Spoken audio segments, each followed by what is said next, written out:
I used the pioneering electronic information exchange system in the 70s and have avoided using it ever since. But I plan to go back on. And the reason I avoided it, let me tell the story. I mean, as everybody knows, the Internet was originated by ARPA, the Advanced Research Projects Agency of the Pentagon. The first civilian application of the proto-internet, the internet at its origin, was this electronic information exchange system, which was created by our National Science Foundation. And there were only 700 of us on it.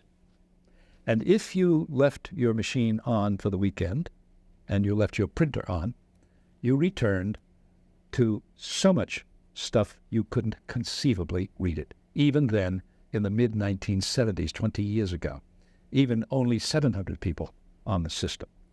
So eventually, we stopped making ourselves accessible to that overload, and we're now in the process of going back on and so forth. But see, I think that we should look upon it partially as experiment and play. But for those of us who are busy and, as we say, have a life, we look at it functionally, not just. I don't have the time to spend 4 or 5 hours sitting and looking at a screen, and neither do most people who are busy and active and so on. So I think that the world will also divide itself into those for whom the virtual society is their society, and those whose society is face-to-face, more face-to-face. And we were always accused, because we coined the term electronic cottage. Say, when we wrote in the Future Shock and in the Third Wave that people would be working at home. The argument always was, well, don't people need face-to-face contact? Wouldn't that isolate them? And we've always said we never denied the need for face-to-face contact. We feel very strongly that you need that. But you don't need it full-time. And you also don't need the electronic screen looking at you full-time. And what you want, obviously, are the best of those, a combination of those. And there are some people who are not terribly gregarious. They would be very happy not to have to deal with other people. They will love dealing with them at one remove. And there are other people who suffer if they don't have face-to-face connection with people constantly. So why should we assume that all the reactions to this are going to be uniform? They're not going to be. You also have large numbers, a large population of people who, because of illness or handicap, can't get out of the house. Well, this is wonderful. This is a humanizing, fantastically humanizing development for them. And I think that, on balance, that the Internet and the larger phenomenon of which it is a part is potentially the most humanizing development in human history, at least since writing. Having said that, one should not for a moment understand the negatives.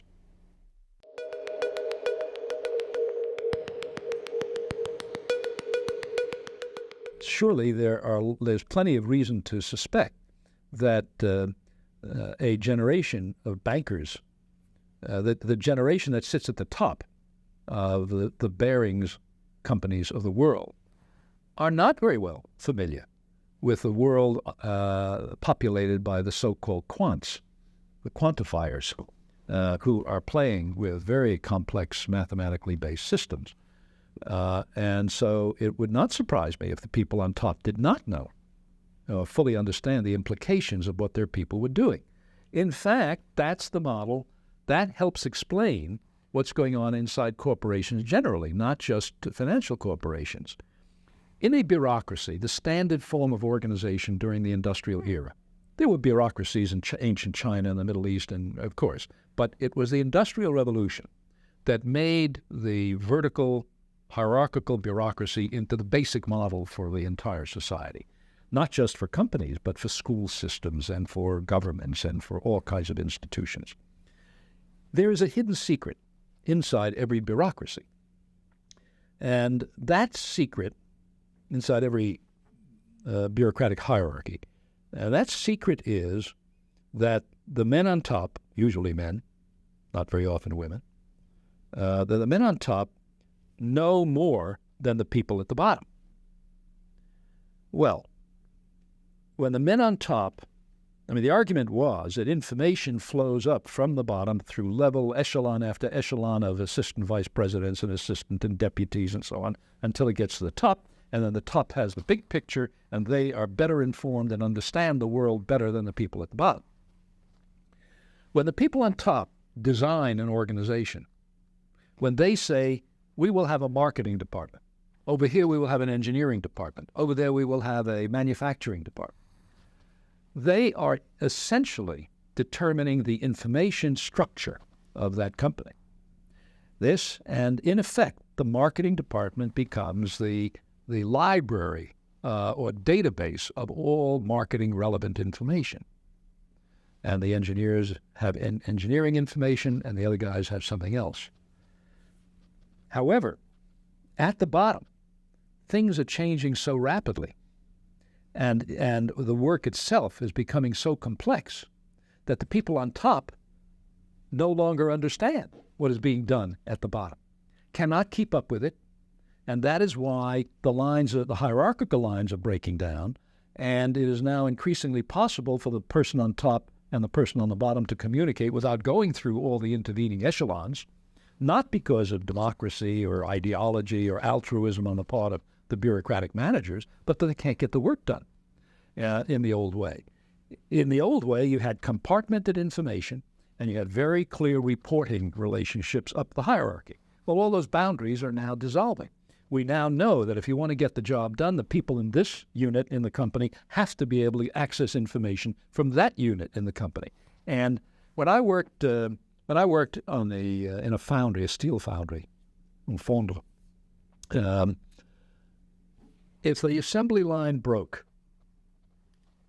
the rule was, I was on what we called the maintenance gang. So I was a mechanic inside the foundry. If the assembly line broke, I and a gang would go to fix it. But here was the system. The line would break. A worker would see that it's broken. The worker would go to his foreman and say, line number 1 is broken. And the foreman would say, oh, that's serious. I better tell the supervisor. So he goes to the supervisor, Mike. And he says, Mike, line number 1 is broken. Mike says, oh, I better tell the maintenance supervisor, the mechanics. He calls the supervisor of the mechanics. He calls his foreman, and the foreman sends me out to fix it. The communication has gone up, up, up, across, down, down, down. Meanwhile, 1,000 people are standing around doing nothing. As acceleration operates, and we move faster and faster and faster, we can't afford that delay. And as a result, simply from the process of acceleration, the hierarchy collapses and the intermediate steps are taken out, and that's why you see enormous numbers of middle managers who no longer have those jobs that they used to do, essentially information processing in this system.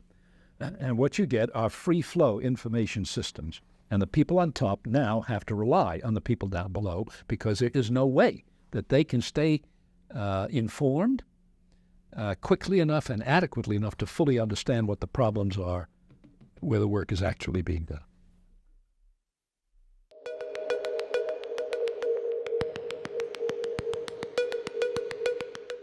I think that Europe is, in terms of money, Europe is fleeing the future.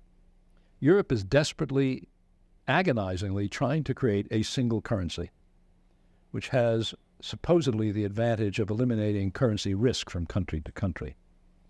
The fact of the matter is, I believe we're moving into a future in which there will be multiple currencies. And the idea of a single currency is an industrial age, second wave idea, which the Europeans, I think, are mistakenly pursuing at precisely the moment when the entire money system is on the edge of exploding into a completely new form.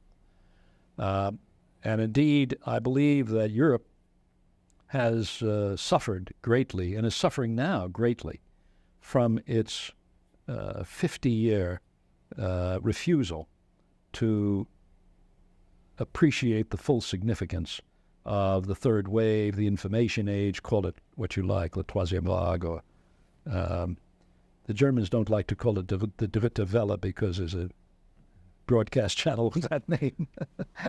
but whatever you call it, what you saw, what we have seen looking from a distance, is that Europe, particularly with the decisions in Brussels, with decisions in Brussels either permitting this or reflecting it, Europe has poured billions of dollars into the support of agriculture, has poured that which we would crudely call first wave economy, poured virtually nothing, pennies, as we say, into information technology and communications and all the third wave technologies.